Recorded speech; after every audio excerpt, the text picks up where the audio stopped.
This is the story of how the most important animated film in history became Disney's most expensive mistake. For nearly a century, Snow White stood as the crown jewel of animation and the movie that built an empire. But on March 21st, 2025, audiences finally witnessed the result of 3 years of delays, reshoots, and PR disasters. We expected a celebration of a classic, but received a $250 million lesson in how to alienate an entire audience. From CGI nightmares to a lead actress who openly mocked the source material, the new Snow White became a complete disaster. To understand the magnitude of this failure, we look back at what was lost. In 1937, Walt Disney risked everything on Snow White and the Seven Dwarfs. Critics called it Disney's folly, because they were certain that no one would sit through a feature-length cartoon. They were wrong. It became a global phenomenon that earned an honorary Oscar with 7 little statuettes and defined the animation industry forever. This was the foundation of the entire company, rather than just another movie. When you mess with a legacy this monumental, you need to be respectful as well as good. Throughout the painful production cycle of the 2025 remake, respect for the original was never part of the plan. The trouble started when the casting was announced back in 2021. Disney chose Rachel Zegler, a talented singer fresh off West Side Story, to play the lead role. The backlash was immediate and fierce. Fans pointed out that the character is literally named for having skin as white as snow, which is a physical description central to the fairy tale's origin. Disney and Zegler leaned into the conflict, rather than calming the situation. Zegler tweeted, "I get to be a Latino princess," and framed the criticism solely as racism, rather than a desire for faithfulness to the source material. This set the tone for the entire production. As an antagonistic relationship between the studio and the fans, they needed to buy tickets. Yes, no, I'm being told that Average Joe's does not have enough. While the casting caused controversy, Rachel Zegler worsened the situation with a series of interviews that resurfaced in late 2023. In a move that baffled PR experts, the lead actress repeatedly mocked the 1937 classic she was remaking. She called the prince a stalker while labeling the love story weird and stated that it was no longer 1937. It's a bold strategy, Cotton. Let's see if it pays off for him. Her disdain for the original material was palpable. She seemed to be correcting the story rather than simply updating it. These clips went viral on TikTok and X and alienated the core Disney fanbase months before a trailer even dropped. It created a narrative that the movie was made for people who hated Snow White instead of the fans. The production hit its biggest hurdle in January 2022 because of Peter Dinklage. The Game of Thrones star appeared on a podcast and slammed the remake by calling it backward for still telling a story about 7 dwarfs living in a cave. His comments went viral instantly. Disney issued a panicked statement promising a different approach to the characters. That moment marked where the production lost its way. The studio scrambled to appease a single critic rather than standing by the classic fairy tale elements. And this led to a series of creative decisions that eventually damaged the film's visual identity and budget. In July 2023, the Daily Mail published set photos that confirmed everyone's worst fears. Snow White was walking with a group of diverse, average-sized bandits dressed in woodsy hipster attire instead of dwarfs. It looked like a college improv group rather than a fairy tale. Look how they mess with my boy. The internet exploded with mockery. The backlash was so intense that Disney initially tried to claim the photos were fake before admitting they were from the production. Viewers realized that the 7 dwarfs were being erased from their own title and replaced by generic, magical creatures that served no narrative purpose other than checking diversity boxes. Forfeiting the championship match. It's a bold strategy, Cotton. Let's see if it pays. Faced with universal ridicule over the Bandits, Disney made a desperate and expensive reversal. They scrapped the live-action actors and decided to create the 7 dwarfs entirely with CGI. This decision satisfied no one. Actors with dwarfism who had criticized Dinklage for taking away their potential roles were still shut out of the production. Audiences were handed digital characters that looked like rejected designs from a video game. This pivot added months to the post-production schedule and tens of millions to the budget, which directly contributed to the film's delay from 2024 to March 2025. It was a compromise that pleased absolutely nobody. is immeasurable. And my day is ruined. When the first full trailer finally arrived in late 2024, the CGI dwarfs were unveiled as terrifying creations. The rushed and overworked visual effects team delivered characters that sat deep in the uncanny valley. They looked like plastic garden gnomes with dead eyes that felt jarringly out of place next to the live-action actors. Critics compared Dopey to a frightening version of Alfred E. Newman. These cartoonish monstrosities broke the immersion in every scene of a movie meant to be grounded and gritty. It was a visual failure that reminded audiences of the Cats movie disaster because technology was used to cover up a bad creative decision rather than to enhance the story.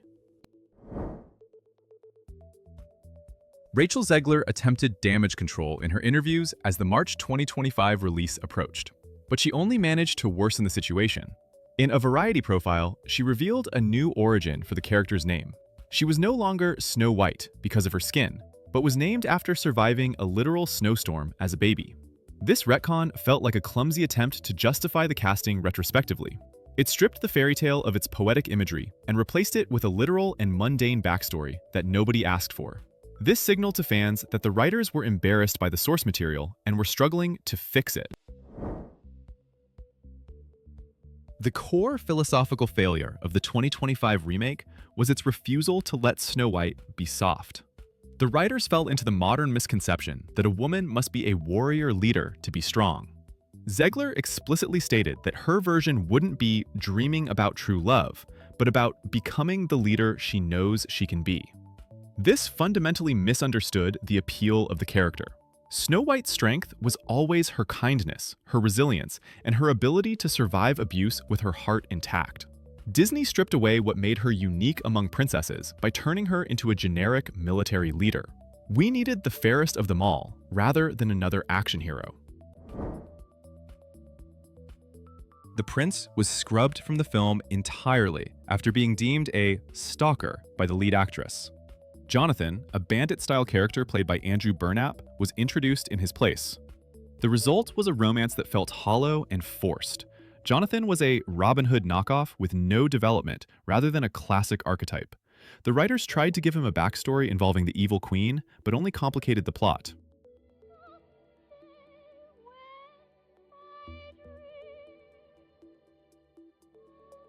The iconic "Someday My Prince Will Come" was replaced by a duet called "A Hand Meets a Hand," which lacked the emotional resonance of the original. They turned a timeless romance into a generic YA drama by removing the fantasy element of the prince. The one hope for the movie was Gal Gadot as the evil queen, but even this potential highlight turned bizarre. Gadot is not known for her singing voice, yet was given a massive musical number titled "All Is Fair." The scene was intended to be a villainous showstopper, but critics described it as an anti-performance. It became one of the film's most ridiculed moments because of lyrics that felt like a disjointed lecture on Machiavellian politics and a delivery that veered into unintentional comedy. Comparisons to Madeline Kahn parodies were rampant. The evil queen seemed confused rather than menacing, as she was trapped in a musical number that didn't fit her character or the movie's tone. The budget had reached a staggering $270 million by the time Snow White arrived in theaters in March 2025. The movie became one of the most expensive productions in Disney history due to COVID delays, the 2023 writer's strike, the reshoots to fix the ending, and the massive cost of building the CGI dwarfs from scratch. It needed to gross upwards of $600 million globally to break even. That feat became impossible the moment the toxic word of mouth started. This was financial malpractice as well as a creative failure. Disney spent Avatar money on a movie that looked worse than a television pilot. Virginia, why in the hell did we... It looked like Disney would face direct competition from the conservative media company The Daily Wire when they announced their own faithful adaptation starring Brett Cooper. This rivalry dominated headlines throughout 2024 and intensified the culture war surrounding the film. Brett Cooper left The Daily Wire in late 2024 to start her own independent show, which left the rival project in limbo. This might have appeared to be a win for Disney, but the damage was already done. The existence of the rival project had already highlighted every flaw in Disney's approach. The audience had already chosen a side, even without a competitor in theaters. The box office numbers confirmed the disaster when March 21, 2025 finally arrived. The film opened to a dismal $50 million domestically, which was a catastrophic start for a movie with a $270 million price tag. Foreign currency accounts with compounding interest, and it's gone. International markets were equally cold, as audiences in key regions like China and Latin America rejected the modernized changes. It tracked to lose nearly $200 million for the studio. The Rotten Tomatoes score settled in the mid-40s, with critics calling it dull, visually repulsive, and aggressively joyless. The audience score was even lower. It was a total rejection of Disney's current content strategy, rather than just a flop. Stop! He's already dead! The failure of Snow White feels different from other flops like The Marvels or Strange World. This was the one that started it all. Disney has signaled that nothing is safe from deconstruction by tarnishing their most sacred legacy title.